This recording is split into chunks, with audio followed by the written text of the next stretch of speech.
In 21 previous World Triathlon Championships, only 8 countries have ever won on the men's side. Jan Frodeno hoped to finish the 2010 season in a historic spot, and that is to become the first man with a World Triathlon Championship and a gold medal. Javier Gomez from Spain hoped to be able to stop the German, and certainly coming in with a fantastic last month of racing. Lots of rain in the hours prior to the men's race, but the overcast conditions giving fairly ideal temperatures. It was 15 degrees Celsius, and they had a 2 transition race. The swim, approximately 6 kilometers from the center of Budapest, and very quickly on, Javier Gomez and Frederic Belob would try to push the pace in the swim, 15-degree water temperature. Only a matter of time before the supreme swimmers in the sport, which included Alistair Brownlee from Great Britain, Oliver Freeman from Great Britain as well.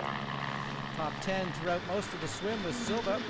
First to exit the water at the end of the 750-meter mark would in fact be Javier Gomez. And Gomez continued that pace into the second loop. Frederic Belob, the third-place man from the 2006 World Championships, would also be in a factor. And very quickly on, Jan Frodeno would get out of the water and become a part of a 20-man breakaway.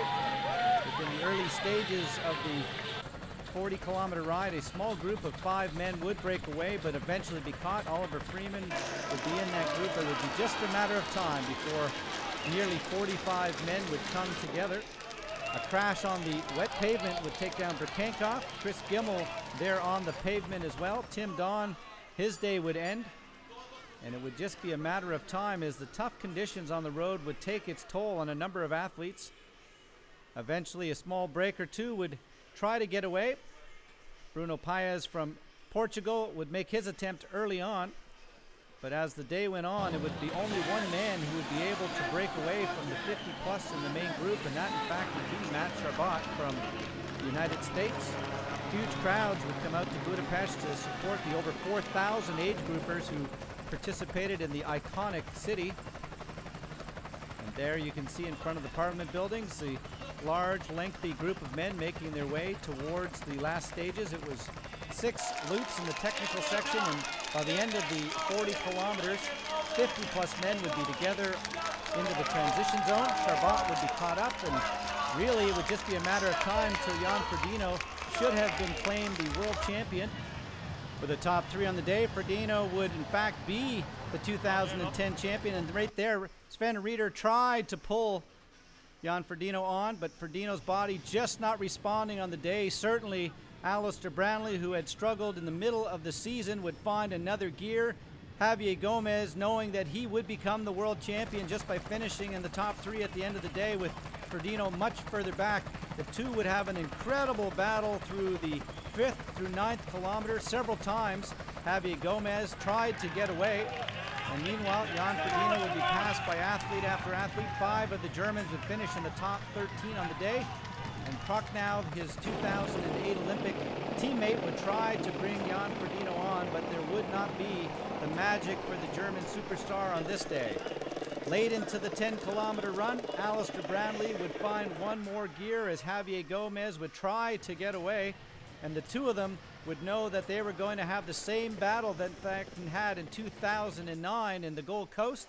Meanwhile, back behind the battle for the bronze medal, Kohlefeld along with Justice, Haas, and they would have an incredible run throughout the last stages. As they came onto the blue carpet, it would be Alistair Brownlee finding one more gear on the day.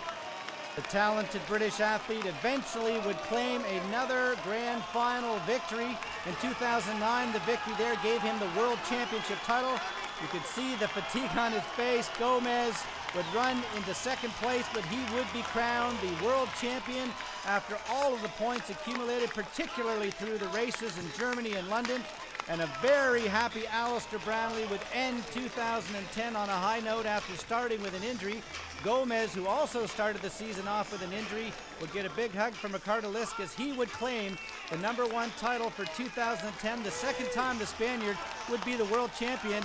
And over the last 100 meters, Justice would cross the line in third, claiming second for the season. Silva would cross the line in fourth, and Brad Pollefelt would come across the line in fifth place, taking third for the 2010 ITU Dextro Energy World Championship Series. An incredible crowd would make their way to Budapest, and a very, very tired Jan Frodeno would finish up the day back in about 30th spot.